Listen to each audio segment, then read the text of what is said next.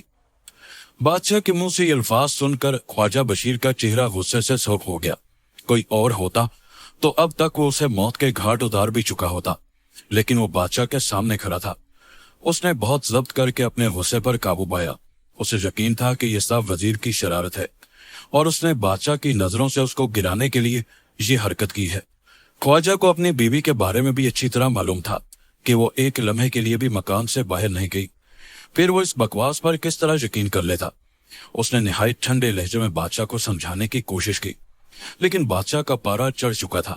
اس نے خواجہ کی کسی بات پر کان نہ دھرا اور اسی وقت جلاد کو طلب کر کے حکم دیا، لے جاؤ اس کم اصل اور نیچ ذات کو میرے سامنے سے اور فوراً قتل کر دو۔ اس شخص کی یہی سزا ہے، اس نے ہمارے دیے ہوئے تحفے سے حقارت کا سلوک کیا ہے۔ تمام درباری یہ حکم سن کر دم بخود رہ گئے۔ ان میں اکثر ایسے تھے جو خواجہ بشیر کو اچھی طرح جانتے تھے کہ یہ بڑا ایماندار اور نیک آدمی ہے، اور انہیں وزیر کے بارے میں بھی پتا تھا کہ وہ خواجہ بشیر سے حسد کرتا ہے، مگر بادشاہ کے حضور میں کسی کو لب تک ہلانے کی جرات نہ تھی۔ جلاد نے خواجہ کا بازو پکڑا اور دربار سے باہر لے گیا۔ وہ بھی خواجہ بشیر کا بڑا احترام کرتا تھا۔ اس نے خواجہ کے کان میں کہا، گھبرائیے مت، میں آپ کو اتنی جلدی قتل نہیں کروں گا۔ مجھے یقین ہے کہ بادشاہ نے جلد بازی سے کام لے کر آپ کے قتل کا حکم دیا ہے۔ میں اپنے گھر لے جا کر آپ کو چھپا دوں گا، پھر موقع دیکھ کر بادشاہ سے آپ کی جان بخشی کی درخواست کی جائے گی۔ ادھر تو بادشاہ نے خواجہ کو موت کی سزا سنائی، اور ادھر خواجہ کے ایک دوست نے یہ خبر اس کی بیوی کو پہنچائی اور سارا قصہ بھی کہا کہ کس طرح وزیر نے اس پر شاہی چادر بیچنے کا الزام لگایا۔ خواجہ کی بیوی نے کہا، خدا گواہ ہے کہ وہ چادر میں نے ایک بےکس، بے آسرا اور غریب بڑھیا کو دی تھی۔ میں سمجھتی ہوں کہ یہ خدا کی طرف سے میری اور میرے شوہر کی آزمائش ہوئی ہے۔ انشاءاللہ ہم ہر طرح اس آزمائش میں پورے اتریں گے۔ خواجہ کا دوست بیگم کی اس ہمت اور حوصلے پر آفرین کہتا ہوا رخصت ہوا۔ اس کے جانے کے بعد بیگم نے اپنے چہرے پر نقاب ڈالا اور سیدھی بادشاہ کے دربار میں پہنچی۔ اس وقت وزیر بھی وہاں موجود تھا۔ بیگم نے جاتے ہی دہائی دی، انصاف، انصاف، اے مہربان اور عادل بادشاہ، میں تم سے انصاف کی بھیک مانگنے آئی ہوں۔ بادشاہ نے اسے دیکھ کر کہا، اے عورت، بتا تجھے کس نے تکلیف پہنچائی، ہم پورا انصاف کریں گے۔ خواجہ کی بیوی نے کہا، جہاں پناہ، آپ کے وزیر نے مجھے دھوکہ دیا ہے۔ میں پچھلے 15 برس سے آپ کے وزیر کی بیوی ہوں۔ اس نے وعدہ کیا تھا کہ وہ ہر سال مجھے خرچ کے لیے 900 روپے دیا کرے گا، لیکن اس دھوکے باز اور جھوٹے شخص نے آج تک مجھے ایک دھیلا بھی نہیں دیا اور مجھ پر نت نئے ظلم توڑتا رہتا ہے۔ مجبور ہو کر آج میں آپ کی خدمت میں فریاد لے کر حاضر ہوئی ہوں۔ پچھلی رات وزیر نے مجھے قتل کرنے کی دھمکی بھی دی ہے۔ بادشاہ نے وزیر سے کہا، اس عورت نے جو الزام تم پر لگایا ہے، تمہارے پاس اس کا کیا جواب ہے؟ وزیر نے ہاتھ باندھ کر عرض کی، عالیجا، یہ عورت جھوٹی ہے۔ میں حضور کے سر کی قسم کھا کر کہتا ہوں کہ میں نے اس عورت کو آج سے پہلے کبھی نہیں دیکھا، اور نہ میں اسے جانتا ہوں کہ یہ کون ہے۔ عورت نے چلا کر کہا، حضور، وزیر نے آپ کے سر کی قسم کھا کر کہا ہے کہ وہ مجھے نہیں جانتا، اور آج سے پہلے اس نے میری شکل تک نہیں دیکھی۔ اسے حکم دیجیے کہ جو کچھ اس نے کہا ہے وہ ایک کاغذ پر لکھ دے تاکہ بعد میں مکرنے کی گنجائش نہ رہے۔ یہ کہہ کر عورت نے اپنا نقاب الٹ دیا اور بولی، اس مکار وزیر سے کہیے کہ میری صورت غور سے دیکھ لے اور لکھ کر انکار کرے کہ میں اس کی بیوی نہیں ہوں اور یہ مجھے نہیں جانتا۔ مکار وزیر نے اسی وقت کاغذ پر یہ عبارت لکھ دی، یہ عورت جھوٹی ہے، یہ میری بیوی ہرگز نہیں ہے، اور نہ میں نے آج سے پہلے اس کی صورت کبھی دیکھی، میں اسے ہرگز نہیں جانتا کہ یہ کون ہے۔ جب یہ تحریر وزیر نے لکھ دی تو عورت نے بادشاہ سے کہا، جہاں پناہ، جیسا کہ وزیر نے اقرار کیا ہے کہ وہ مجھے نہیں جانتا اور نہ اس نے آج سے پہلے میری صورت کبھی دیکھی ہے، میں عرض کرتی ہوں کہ وزیر کی یہ دونوں باتیں درست ہے۔ بے شک میں اس بدبخت کی بیوی نہیں، میں نے آپ کے سامنے اس کی مکاری کا پول کھولنے کے لیے یہ غلط بیانی کی ہے۔ حضور، سچ تو یہ ہے کہ میں خواجہ بشیر کی بیوی ہوں۔ اس مکار وزیر سے پوچھئے کہ اس نے مجھ پر کیوں بہتان لگایا کہ میں نے شاہی چادر کا تحفہ اس کے ہاتھ بیچا تھا۔ جہاں پناہ، حقیقت یہ ہے کہ وہ چادر میں نے ایک غریب اور بے آسرا بڑھیا کو دی تھی، اس سے کسی طرح وزیر نے حاصل کر لی اور مجھے بدنام کرنے کا موقع تلاش کیا۔ بادشاہ نے قہر بھری نگاہوں سے مکار وزیر کو گھورا۔ وزیر کے بدن میں کاٹو تو لہو نہیں۔ اسی وقت روتا ہوا بادشاہ کے قدموں میں گرا اور اپنے قصور کی معافی طلب کی۔ لیکن بادشاہ نے ٹھوکر مار کر اس کو پرے ہٹا دیا اور حکم دیا کہ جلاد کو بلایا جائے۔ حبشی جلاد حاضر ہوا۔ اس کے ہاتھ میں ننگی تلوار دیکھ کر وزیر کے رہے سہے ہوش بھی اڑ گئے۔ لپک کر خواجہ بشیر کی بیوی کے قدموں میں گرا اور کہنے لگا، اے محترم خاتون، خدا کے واسطے بادشاہ سے سفارش کر کہ میری جان بخش دے۔ بیگم نے کہا، تو نے وہ حرکت کی ہے کہ اس کی سزا موت سے بھی بڑھ کر ہے۔ تو نے میرے پیارے شوہر کی ہلاکت کا سامان کیا، لیکن خدا نے اسے بچا لیا اور تجھے ہلاکت کے اس گڑھے میں گرایا جو تو نے اپنی مکاری سے میرے شوہر کے لیے کھودا تھا۔ اب یہ بتا کہ وہ شاہی چادر تیرے پاس کیوں کر پہنچی؟ وزیر نے کٹنی کا حال سنایا۔ اسی وقت پیادے دوڑتے ہوئے گئے اور اس خبیث بڑھیا کی مشقیں باندھ کے لے آئے۔ بادشاہ نے حکم دیا کہ بڑھیا کو زمین میں آدھا گاڑ کر اس پر خونخوار شکاری کتے چھوڑ دیے جائے اور وزیر کو قتل کر کے اس کی لاش جنگل میں پھینک دی جائے تاکہ جنگل کے جانور اسے نوچ نوچ کر اپنا پیٹ بھر سکیں۔ اس کے بعد شاہی جلاد نے خواجہ بشیر کو بادشاہ کے سامنے پیش کیا اور عرض کی کہ حضور، میں جانتا تھا کہ خواجہ بے گناہ ہے، اس لیے میں نے آپ کے حکم کی تعمیل نہیں کی۔ بادشاہ نے خوش ہو کر جلاد کو موتیوں کی قیمتی مالا انعام میں دی اور خواجہ بشیر کو گلے سے لگا لیا۔ چند روز بعد بادشاہ نے وزیر سلطنت کا درجہ خواجہ بشیر کو دیا اور حاسد وزیر کی تمام جائیداد بھی اسے عطا کر دی۔